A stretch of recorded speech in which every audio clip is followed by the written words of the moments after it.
Good evening children. Today's our topic respiration. అసలుకి మనం అనుకోవచ్చు చిల్డ్రన్, అసలుకి రెస్పిరేషన్ అంటే ఏంటి? What is the meaning of respiration? The action of breathing. Okay, ఇక్కడ మనం చూసినట్లయితే చిల్డ్రన్, ఇక్కడ మనకి ఏం చెప్తున్నాడు? ఫుడ్ అని ఉన్నది కదా. ఫుడ్ వచ్చేసేసి మనం చూసినట్లయితే ఆల్ హ్యూమన్ బీయింగ్స్కి, అంటే హ్యూమన్ బీయింగ్స్ అనగా మనకి ఇక్కడ ఏం చెప్తున్నాడు? Both multi cellular and unicellular. అంటే యూనిసెల్యులార్ అంటే ఏంటి అని మనం చూసినట్లయితే, ఫర్ ఎగ్జాంపుల్ మనం అమీబా చెప్పుకోవచ్చు కదా. అలాంటి ఒక సెల్ ఉన్న లివింగ్ బీయింగే. కానీ తర్వాత మల్టీ సెల్యులార్ అంటే ఎవరు? హ్యూమన్ బీయింగ్స్ కదా. అలాగా మానవం అన్నమాట. అయితే హ్యూమన్ బాడీ లో మల్టీ సెల్స్ ఉంటాయి కాబట్టి మానవులకు కూడా ఏమవుతుందని చెప్తున్నాడు? అసలుకి ఫుడ్ అన్నది, లైఫ్ అన్నది సర్వైవల్ అవ్వాలంటే తప్పకుండా ఈ ఫుడ్ అన్నది కావాలి అనేసి చెప్తున్నాడు. అది మనందరికీ తెలిసిన విషయమే కదా. అయితే చిల్డ్రన్, అసలుకి in the chapter on nutrition lesson మనకి ఫస్ట్ చాప్టర్లో ఉంది కదా. అయితే ఈ న్యూట్రిషన్ లెసన్లో మనకి ఏం కనపడింది? ఫుడ్లో అన్నీ కూడా న్యూట్రిషన్స్ ఉంటాయి అని మనం తెలుసుకున్నాం కదా. అయితే ఇక్కడ మనకి ఏం చెప్తున్నాడు? Food provide energy. ఈ ఎనర్జీ దేని వల్ల వస్తుంది? న్యూట్రిషన్ వల్ల. ఫుడ్లో ఏముంటాయి అంటే న్యూట్రిషన్స్ ఉంటాయి. ఈ న్యూట్రిషన్ ఫుడ్ని మనం ఎప్పుడైతే తీసుకుంటామో అప్పుడు ఏం జరుగుతుంది అంటున్నాడు? ఫుడ్ ప్రొవైడ్ ఎనర్జీ అంటున్నాడు. ఓకే, అయితే ఇక్కడ మనకి ఏం చెప్తున్నాడని మనం చూసినట్లయితే, for all the biological activities only after break down through the process known as respiration అంటున్నాడు. అంటే ఇక్కడ మనకి ఏం చెప్తున్నాడు? ఎప్పుడైతే మనం ఫుడ్ తీసుకుంటామో ఫుడ్ తీసుకున్న తర్వాత అది మనకి ఎనర్జీని ఇస్తుంది అని చెప్తున్నాడు. ఆ ఫుడ్ ఎనర్జీ ఇవ్వటం వల్ల మనం ఏం జరుగుతుందని చెప్తున్నాడు?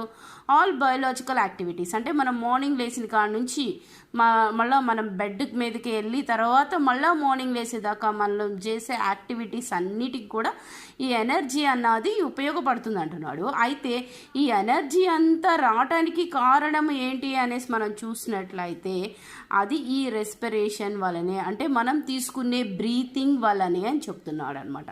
అంటే అర్థం ఏంటి children? Thus the respiration leading of final utilization of food. ఇక్కడ మనం ఏం చెప్పుకుంటున్నాం చిల్డ్రన్? అసలుకి ఎనర్జీగా మారటానికి ఫుడ్ అసలుకి ఫైనల్ యూటిలైజేషన్ ఏంటి అని మనం చూసినట్లయితే, ఫైనల్గా ఉపయోగపడేది ఏంటి అని మనం చూసినట్లయితే అది ఈ ఎయిరే, అంటే ఈ రెస్పిరేషన్ అని చెప్తున్నాడు. అసలుకి ఈ రెస్పిరేషన్ ఎక్కడ దొరుకుతుంది అని మనం చూసినట్లయితే, normally respiration takes place in oxygen rich environment అంటున్నాడు. అంటే ఫర్ ఎగ్జాంపుల్ బాగా పొల్యూట్ అయిపోయిన ఫ్యాక్టరీస్ కానీ అలాంటి వాటిల్లో అక్కడ ఏమో ఉంటుంది? ఆక్సిజన్ కంటే కూడా కార్బన్ డైఆక్సైడ్ ఎక్కువగా ఉంటుంది. కాబట్టి మనకి ఏం చెప్తున్నాడు? నార్మల్గా ఉండే మనం బయట మన సరౌండింగ్స్లో ఉండే ఈ ఎన్విరాన్మెంట్లోనే రిచ్ ఆక్సిజన్ అనేది ఉంటుంది.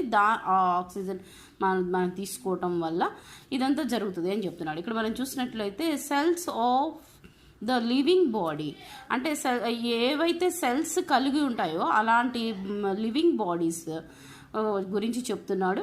Use food constantly to help our body to function properly. అప్పుడే అవి తీసుకోవటం వల్లే మన సెల్స్ అన్నీ కూడా, మన బాడీలో ఉన్న సెల్స్ అన్నీ కూడా ఏమవుతాయని చెప్తున్నాడు? ఆ ఎనర్జీని ఉపయోగించుకొని అవి ప్రాపర్గా ఫంక్షనింగ్ అన్నది, అంటే పనిచేస్తాయి అని చెప్తున్నాడు అనమాట. ఇలా ప్రాపర్గా ఫంక్షనింగ్ జరగటానికి వాటికి ఏం కావాలి? ఎనర్జీ కావాలని చెప్తున్నాడు. వేటికి? సెల్స్కి కావాలి, మన బాడీలో ఉన్న సెల్స్కి కావాలి. అలా బాడీలో ఉన్న సెల్స్కి చిల్డ్రన్, అయితే మీకు ఇక్కడ ఒక డౌట్ రావచ్చు. అంటే రిచ్ ఎన్విరాన్మెంట్లో మనం తీసుకునేది మన రెస్పిరేషన్ ద్వారా ఏం తీసుకుంటాము? Takes only oxygen.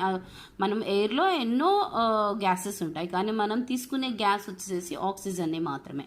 ఈ ఆక్సిజన్ ఎందుకు అని అంటే, this oxygen is used to burn up the food we eat and give us energy కదా. మనం ఏదైతే ఫుడ్ తీసుకుంటామో దాన్ని ఈ ఆక్సిజన్ వల్లనే ఏం జరుగుతుంది? అది బర్న్ అయ్యి అది ఎనర్జీగా మారుతుంది అనేసి మనం చెప్పుకుంటున్నాం కదా ఈ పారాగ్రాఫ్లో. అలాగా ఎనర్జీగా మారేటప్పుడు ఏం జరుగుతుంది అంటే, during this process carbon dioxide is also formed. అప్పుడు ఇలా జరిగేటప్పుడు కార్బన్ డైఆక్సైడ్ కూడా ఫామ్ అవుతుంది. అలా ఫామ్ అయిన దాన్ని మనం ఏం చేస్తాము, అవుట్ వదిలేస్తాం. ఇన్గా తీసుకునేదేమో ఆక్సిజన్ని, మనము ఈ ఆక్సిజన్ తీసుకోవటం వల్ల ఈ ఫుడ్ అన్నది బర్న్ అయ్యి ఏమవుతుంది, ఎనర్జీగా మారుతుంది. ఈ ఎనర్జీగా మారే ప్రాసెస్లో ఏం ఏర్పడుతుంది అని చెప్పుకుంటున్నాం, కార్బన్ డైఆక్సైడ్ అన్నది ఏర్పడుతుంది. దాన్ని మనం ఏం చేస్తాం, అవుట్, దాన్ని బయటకు పంపిస్తాం. దాన్ని మనం ఏమని చెప్పుకుంటున్నాం, బ్రీతింగ్ అని చెప్పుకుంటున్నాం. ఓకే చిల్డ్రన్, అసలుకి this term respiration A word నుంచి వచ్చింది అన్నది మనం చూసినట్లయితే, the term respiration derived from the Latin word respir, meaning to breathe, refer to the whole chain process from the inhalation of air to the use of oxygen in the cells. ఇక్కడ మనకి ఏమని చెప్తున్నాడు, అసలుకి respiration అనే word ఎక్కడి నుంచి పుట్టింది, Latin word నుంచి పుట్టింది. అది కూడా ఏ వర్డ్ అని చెప్తున్నాడు చిల్డ్రన్, రెస్పర్ అనే వర్డ్ నుంచి పుట్టింది అని చెప్తున్నాడు. ఓకే, అయితే ఈ రెస్పర్ అన్నదానికి మీనింగ్ ఏమని చెప్తున్నాడు, బ్రీత్ అని చెప్తున్నాడు. అంటే ఇన్ అవుట్ మనం ఎయిర్ని పీల్చటం కానీ వదలటం కానీ. Okay, refer to the whole chain process. ఈ చైన్ ప్రాసెస్లో కేవలం గాలి పీల్చటము, వదలటము, ఎయిర్ని బ్రీత్ చేయటము మాత్రమేనా అని మనం అనుకోకూడదు. ఎందుకంటే అది ఆక్సిజన్ అన్నది ఎక్కడ దాకా అంటే సెల్స్ అన్నిటికీ కూడా ఉపయోగపడుతుందని చెప్తున్నాడు. కాబట్టి ఇక్కడ మనకి ఏం చెప్తున్నాడు చూడండి, use of oxygen in the cells అని చెప్తున్నాడు కదా. అయితే ఇక్కడ ఇంకా ఏమంటున్నాడు, to began with we shall study the relationship of gases and the process of respiration. అసలుకి ఈ రెస్పిరేషన్ సిస్టానికి అలాగే మనం చూసినట్లయితే గ్యాసెస్కి ఉన్న రిలేషన్ ఏంటి, వాటి యొక్క ప్రాసెస్ ఏంటి అన్నది మనం ఇక్కడ ఈ చాప్టర్లో స్టడీ చేద్దామని చెప్తున్నాడు. ఓకే చిల్డ్రన్, అయితే ఈ పారాగ్రాఫ్లో వచ్చేసి మనకి ఇంపార్టెంట్గా కనిపిస్తుంది ఏంటి అని మనం చూసినట్లయితే, సెల్స్ అన్నిటికీ కూడా cells of the living body అని చెప్తున్నాడు కదా. కాబట్టి సెల్ కలిగిన ప్రతి ఒక్క బాడీకి తప్పకుండా ఏమి రిక్వైర్మెంట్ ఉండాలి అని మనం చూసినట్లయితే, they require the presence of air, food material and some chemicals. ఇవి తప్పకుండా ఉండాలి అన్నది చాలా ఇంపార్టెంట్. ఓకే, తర్వాత మనం చూసినట్లయితే లాటిన్ వర్డ్, ఆ లాటిన్ వర్డ్ ఏది వచ్చేసేసి ఈ రెస్పిరేషన్, రెస్పర్ అనే వర్డ్ నుంచి అది పుట్టింది అనేసి చెప్పుకున్నాం కదా. ఇది కూడా ఈ పారాగ్రాఫ్లో ఇంపార్టెంట్ పాయింట్గా మనకు అనిపిస్తుంది. ఓకే, అయితే ఇప్పుడు మనం discovery of gases and respiration గురించి ఇప్పుడు డిస్కస్ చేద్దాం.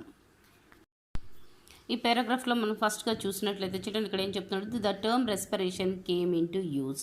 అసలుకి ఈ రెస్పిరేషన్ అనే వర్డ్ ఎప్పటి నుంచి యూజ్ చేశారు అని మనం చూసినట్లయితే 14th సెంచురీలో నుండి యూజ్ చేశారనేసి చెప్తున్నాడు. అంటే 14th సెంచురీకి ముందు, అంటే 13th సెంచురీలోనే కానీ 12th సెంచురీలో కానీ 11th సెంచురీలోనే కానీ దాన్ని ఏమని పిలిచారు అని అంటే బ్రీతింగ్ అనే పిలిచారు. అంటే మనకి ఇక్కడ ఇచ్చాడు కదా, ఏమని రెస్పర్ అనే మాత్రమే పిలిచేవాళ్ళని కనిపిస్తుంది మనకి కదా. అంటే రెస్పర్ అంటే మీనింగ్ ఏంటి, బ్రీతింగ్. కాబట్టి అప్పుడు దాకా ఏమని పిలిచేవాళ్ళు అని అంటే ఈ బ్రీతింగ్ అని మాత్రమే పిలిచేవాళ్ళు. 13th సెంచురీయే కానీ 12th సెంచురీయే కానీ 11th సెంచురీనే కానీ. కాకపోతే దానికి నేమ్ ఎప్పుడు ఇవ్వబడింది, దాన్ని ఎప్పటి నుంచి రెస్పిరేషన్ అని పిలిచారు అని మనం చూసినట్లయితే అది 14th సెంచురీ నుంచి ఈ వర్డ్ అన్నది, ఈ టర్మ్ అన్నది వచ్చిందని చెప్తున్నాడు. అయితే చిల్డ్రన్, ఇలా ఎందుకు అని మనం చూసినట్లయితే, it was used much before people known that air is a mixture of gases. అసలుకి ఎయిర్లో ఎన్నో గ్యాసెస్ ఉంటాయి అని తెలుసుకోక ముందే వీళ్ళు ఈ బ్రీతింగ్ సిస్టమ్ అన్న దాన్ని కనుగొన్నారు అనేసి మనకి చెప్తున్నాడు అనమాట. Okay, respiration which was used as a medical term. అసలుకి ఈ రెస్పిరేషన్ అనే వర్డ్ వచ్చేసేసి మెడికల్ టర్మ్లో దాన్ని యూస్ చేసేవాళ్ళని చెప్తున్నాడు. చిల్డ్రన్, అసలుకి రెస్పిరేషన్ అన్నది లైఫ్ ప్రాసెస్ అని ఆ టైమింగ్లో అప్పుడున్న సైంటిస్టులకి తెలియదని చెప్తున్నాడు. ఎందుకు అని మనం చూసినట్లయితే చిల్డ్రన్, అసలుకి లైఫ్ ప్రాసెస్ అంటే ఏంటి, ఫర్ ఎగ్జాంపుల్ మనం ఫుడ్ లేకుండా కొన్ని డేస్ వరకు బతకగలుగుతాం, వాటర్ లేకుండా కూడా కొన్ని డేస్ బతుకుతాం. కానీ ఎయిర్ లేకుండా 1 డే కూడా బతకలేం కాబట్టి అది లైఫ్ ప్రాసెస్. అది లైఫ్ ప్రాసెస్ అని కూడా అప్పటి కాలంలో ఉన్న సైంటిస్టులకి తెలియదు అని చెప్తున్నాడు. మళ్ళీ మనకి చూసినట్లయితే ఇక్కడ ఏమని చెప్తున్నాడు, ఈ రెస్పిరేషన్ అనే వర్డ్ని మెడికల్ టర్మ్లో మాత్రమే యూస్ చేశారంటున్నాడు. ఈ మెడికల్ టర్మ్లో యూస్ చేసేటప్పుడు దేనికి రిఫర్ చేసేవాళ్ళు అని మనం చూసినట్లయితే usually referred to as a process involving passage of air and production of body heat. అంటే బాడీ హీట్ అవ్వటానికి తర్వాత వచ్చేసి లోపలికి ఎయిర్ వెళ్ళే మార్గంగా చెప్పటానికి వాళ్ళు ఈ మెడికల్ టర్మ్ వచ్చేసి రెస్పిరేషన్ అని వాడేవాళ్ళు అని చెప్తున్నాడు.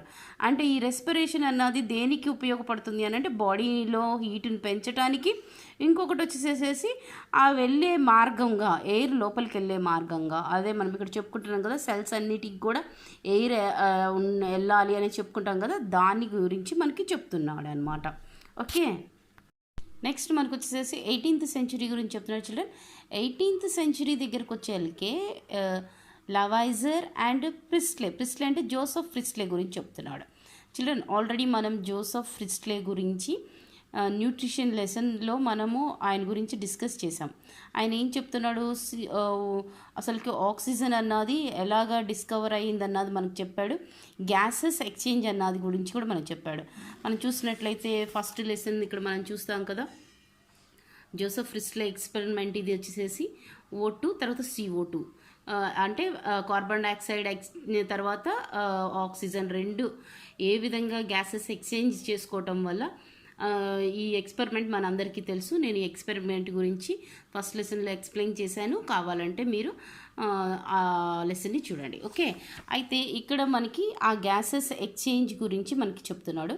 అలాగే మనకి ఎర్లీ క్లాసెస్లో కూడా, అంటే ఫర్ ఎగ్జాంపుల్ 7th క్లాస్లో కూడా మనకి జోసెఫ్ ప్రిస్లే అసలుకి ఆక్సిజన్కి డిస్కవర్ చేసింది ఎవరు అని అంటే జోసెఫ్ ప్రిస్లేనే కదా. చిల్డ్రన్ నెక్స్ట్ మనం చూసినట్లయితే ఇంకొక సైంటిస్ట్ మనకి ఇక్కడ కనిపిస్తున్నారు. అది మనకి ఇక్కడ చూసినట్లయితే Lavoisier also carried out several experiments to understand the properties of gases అని చెప్తున్నారు. అంటే ఏం చిల్డ్రన్, ఇక్కడ మనం చూసినట్లయితే ఇన్ హిజ్ ఎర్లీ ఎక్స్పెరిమెంట్స్ అనేసి చెప్తున్నాడు. అక్కడ మనం ఆల్రెడీ జోసెఫ్ ప్రిస్లేని చూస్తున్నాం కదా చిల్డ్రన్. జోసెఫ్ ప్రిస్లే యొక్క ఎక్స్పెరిమెంట్స్ మనం 7th క్లాస్లోని, తర్వాత వచ్చేసి ఫస్ట్ న్యూట్రిషన్ లెసన్స్లోని ఆయన ఎక్స్పెరిమెంట్స్ అన్ని చూసాం. అలాగే ఇక్కడ ఉన్న పిక్చర్ చూడండి చిల్డ్రన్, ఇది వచ్చేసి లెవైజర్. ఈ లెవైజర్ యొక్క ఎక్స్పెరిమెంట్స్ కూడా ఏంటి అని అంటే ఆక్సిజన్ డిస్కవర్ చేయటమే అనమాట. వీళ్ళిద్దరూ ఆక్సిజన్ డిస్కవర్ చేసిన సైంటిస్ట్లో ఈ లెవైజర్ ఒకళ్ళు, జోసెఫ్ ప్రిస్లే ఒకళ్ళు చాలా ఇంపార్టెంట్ అనమాట. కాబట్టి ఈయన కూడా గ్యాసెస్ది వాటిలో ఎన్నో ఎక్స్పెరిమెంట్ చేసినట్లుగా కనిపిస్తుంది. అందులో ఒక ఎక్స్పెరిమెంట్ మనకి ఇక్కడ ఎక్స్ప్లెయిన్ చేశారనమాట. ఓకే, అది మనం చూసినట్లయితే చిల్డ్రన్ ఇక్కడ ఏం చెప్తున్నాడు, హీటింగ్ ఎక్స్పెరిమెంట్ మనం ఇక్కడ చూసినట్లయితే ఇక్కడ ఏం చెప్తున్నాడు, heating powdered charcoal in a bell jar kept over water in trough was like a fixed air అంటున్నాడు. థ్రాఫ్ అంటే ఏం చిల్డ్రన్, ఇలాంటి బిగ్ బౌల్ అనమాట. ఓకే, అలాంటి బిగ్ బౌల్ లాంటి దాన్ని తీసుకుని దాని లోపల ఏం తీసుకున్నాడు అంటే వాటర్ తీసుకున్నాడు. ఓకే, ఇలా వాటర్ తీసుకున్న తర్వాత ఏం చేశాడు అంటున్నాడు, హీటింగ్ పౌడర్డ్ చార్కోల్ అంటున్నాడు. అంటే చార్కోల్ పౌడర్ని ఆల్రెడీ హీట్ చేశాడు. హీట్ చేసిన చార్కోల్ పౌడర్ని హీట్ చేసిన బౌల్ని తీసుకొచ్చి ఆ వాటర్ బేసిన్లో పెట్టాడు అనమాట. పెట్టిన తర్వాత ఏం చేశాడు, దానిపైన బెల్ జార్ని పెట్టాడు. పెట్టినప్పుడు ఏం జరిగిందని చెప్తున్నాడు, అక్కడ ఫిక్స్డ్ ఎయిర్ అన్నది ఫామ్ అయ్యింది అని చెప్తున్నాడు. ఓకే, అంటే ఆయన ఒక గ్యాస్ అన్నది బెల్ జార్లో ఫామ్ అయినట్టుగా చూశాడు. ఓకే, ఆ ఎయిర్ని ఏమని చెప్తున్నాడు, ఫిక్స్డ్ ఎయిర్ అని చెప్తున్నాడు. చూడండి ఇక్కడ మనకి ఏమి ఇచ్చాడు, in those days carbon dioxide was known as fixed air. ఆ 18th సెంచురీ దాకా కూడా కార్బన్ డైఆక్సైడ్ అన్నది నేమ్ అన్నది ఆ గ్యాస్కి ఇవ్వలేదన్నమాట. అంటే ఆ గ్యాస్ని అప్పుడు దాకా ఏమని పిలిచారు అని అంటే ఫిక్స్డ్ ఎయిర్ అని పిలిచారు. ఫర్ ఎగ్జాంపుల్ చిల్డ్రన్, మనకి ఇలాంటివి బిట్స్లో రావచ్చు. కార్బన్ డైఆక్సైడ్ని 18th సెంచురీ బిఫోర్ ఏమని పిలిచేవాళ్ళని మనల్ని అడగొచ్చు. 18th సెంచురీ టైమింగ్లో కార్బన్ డైఆక్సైడ్ని ఏమని పిలిచారని మనల్ని అడగొచ్చు. అప్పుడు మనం ఏమని రాయాలి, దాన్ని ఫిక్స్డ్ ఎయిర్ అని రాయాలి. ఓకే, ఫిక్స్డ్ ఎయిర్ అంటే ఏమీ లేదు చిల్డ్రన్, కార్బన్ డైఆక్సైడ్ అని అర్థం అనమాట. అలాంటి గ్యాస్ అన్నది ఏర్పడినట్లుగా లెవైజర్ తన ఎక్స్పెరిమెంట్ ద్వారా తెలుసుకున్నాడు. ఓకే చిల్డ్రన్, అలాగే మనం నెక్స్ట్ ఎక్స్పెరిమెంట్ కూడా ఆయన చేసినట్లుగా కనిపిస్తుంది. అదేంటి అని మనం చూసినట్లయితే the next series of experiments అని చెప్తున్నాడు. అంటే ఆయన ఇంకా ఇలాంటి సిరీస్లో ఎన్నో ఎక్స్పెరిమెంట్స్ చేశారు. అలాంటి నెక్స్ట్ ఎక్స్పెరిమెంట్ మనం చూసినట్లయితే ఇక్కడ మనకు ఆల్రెడీ హీటింగ్ చార్కోల్ పౌడర్ని చూసాం కదా, అలాగే ఇక్కడ ఏం చేస్తున్నాడు అని అంటే ప్రాస్పరస్ తీసుకున్నాడు అనమాట. కంబషన్ అంటే ఏంటి, ప్రాస్పరస్ని కూడా హీట్ చేశాడు. Okay, combustion of phosphorus in a bell jar అంటున్నాడు. అంటే సేమ్ ఇలాగే వాటర్ ఇక్కడున్న ప్లేస్లో చార్కోల్ పౌడర్ ఉన్న ప్లేస్లో ప్రాస్పరస్ హీటింగ్ పౌడర్ని తీసుకొచ్చి అక్కడ పెట్టాడు అనమాట. అదే మనం ఇక్కడ చూసినట్లయితే ఈ వాటర్ వెజల్ ఉంది. ఈ వాటర్ వెజల్లో ఏం చేశాడు, ప్రాస్పరస్ హీటింగ్ పౌడర్ని తీసుకొచ్చి అక్కడ పెట్టాడు. దానిపైన బెల్ జార్ని పెట్టాడు. పెట్టినప్పుడు ఏం జరిగిందని చెప్తున్నాడు, కొంతసేపటికి ఏం జరిగింది అని అంటే గ్యాసెస్ అన్నాయి ఏర్పడ్డాయి. ఆ గ్యాసెస్ ఏంటి అంటే ప్రాస్పరస్తో పాటు ఇంకేదో గ్యాస్ ఉన్నది చూశాడు అంటున్నాడు. అది ఏంటి అని మనం చూసినట్లయితే ఏమని చెప్తున్నాడు చిల్డ్రన్, ద అట్మాస్ఫియరిక్ ఎయిర్. ఇప్పుడు మనం అట్మాస్ఫియర్లో ఎలాంటి ఎయిర్ ఉంటుందో అలాంటి ఎయిర్ ఉన్నట్లుగా ఆయన అబ్జర్వ్ చేసినట్లుగా కనిపిస్తుంది. ఓకే, ఆయన నోటీస్ చేసింది ఏంటంటే అట్మాస్ఫిక్ ఎయిర్ అందులో ఉన్నట్లుగా చూశాడు. దాన్ని ఏమని చెప్తున్నాడు, ప్రాస్పరస్తో పాటు వాజ్ నాట్ వాటర్ వెపర్ అంటున్నాడు. అంటే ఏంటి, ఈ వాటర్లో ఆల్రెడీ అంటే ఈ వాటర్ వల్ల ఏర్పడింది కాదు, అలాగే ప్రాస్పరస్ వల్ల ఏర్పడిన అది కాదు, వేరే గ్యాస్. ఆ వేరే గ్యాస్ అట్మాస్ఫియరిక్ గ్యాస్ అన్నాడు. దాన్ని ఇంకా నేమ్ ఏమని చెప్తున్నాడు, ఐదర్ ఎయిర్ ఇట్ సెల్ఫ్ అని చెప్తున్నాడు. ఆ ఎయిర్ని ఇంకా ఏమని చెప్తున్నాడు అని మనం చూసినట్లయితే in the air which was breathe, మనం దాన్ని బ్రీత్ చేయగలిగే ఎయిర్ అది అనేసి చెప్తున్నాడు. ఇంకా మనం చూసినట్లయితే ఏమని చెప్తున్నాడు అంటే ఆల్సో హెల్ప్డ్ ఇన్ బర్నింగ్, అంటే ఎయిర్లో బర్న్ అయ్యటానికి కూడా ఇది ఏర్పడే ఎయిర్గా ఆయన నోటీస్ చేశాడనమాట. ఓకే, అదే ఆక్సిజన్ అనమాట. దాన్ని ఈ విధంగా ఆయన పిలిచినట్లుగా మనకు కనిపిస్తుంది, నోటీస్ చేసినట్లుగా. చిల్డ్రన్, మనకి ఇక్కడ ఒక ఇంపార్టెంట్ పాయింట్ కనిపిస్తుంది. అదేంటి మనం చూసినట్లయితే చిల్డ్రన్, ప్రీవియస్ ఎగ్జామ్ పేపర్లో అడిగిన పాయింట్ అనమాట. బిట్ ఏంటి అని మనం చూసినట్లయితే this was the రెస్పైరబుల్ air component of air that also helped in burning. అంటే ఏంటి, ఏదైనా కానీ గాల్లో ఒక వస్తువు మండుతుంది అని అంటే దాని అర్థం ఏంటి అని అంటే అందులో ఆ ఎయిర్లో వచ్చేసేసి ఆక్సిజన్ ఉందని అర్థం అనమాట. ఒకవేళ ఆక్సిజన్ లేని ఎయిర్లో ఏ కాంపోనెంట్ అయినా కానీ ఏమవుతుంది, బర్నింగ్ అన్నది అవ్వదన్నమాట. అంటే ఇక్కడ మనకి ఇలాగా బర్నింగ్ అవ్వటానికి ఏ గ్యాస్ హెల్ప్ చేస్తుంది అని మనం చూసినట్లయితే అది ఆక్సిజన్ అనమాట. ఓకే, నెక్స్ట్ మనకి ఇక్కడ క్వశ్చన్స్ అడిగాడుగా చిల్డ్రన్. ఈ క్వశ్చన్స్ మనం చూసినట్లయితే what was produce by combustion according to Lavoisier. ఇక్కడ మనం చూసినట్లయితే ఫస్ట్ ఎక్స్పెరిమెంట్ అనమాట. ఫస్ట్ ఎక్స్పెరిమెంట్ మనం ఏం చూస్తాం, fixed air was produced by combustion according to Lavoisier. Okay, next question మనం చూసినట్లయితే what did Lavoisier find out about air from his experiment. It was in the atmospheric air which combined with the phosphorus was not water vapor. His final words are that the substance which combines with the phosphorus is either air itself or another elastic fluid present in a certain proportion in the air which we breathe. This was the respirable air component of air that also helped in burning అనేసి చెప్తున్నాడు. Children, ఇదంతా కూడా మనం already ఆయన second series ఎక్స్పెరిమెంట్లో చేసిందే. అదే మనకి ఆన్సర్గా మనం ఇక్కడ రాస్తున్నాం అనమాట. ఓకే, నెక్స్ట్ ఇక్కడ మనల్ని ఏం అడుగుతున్నాడు, what conclusion can be drawn from Lavoisier's experiments అని అడుగుతున్నాడు.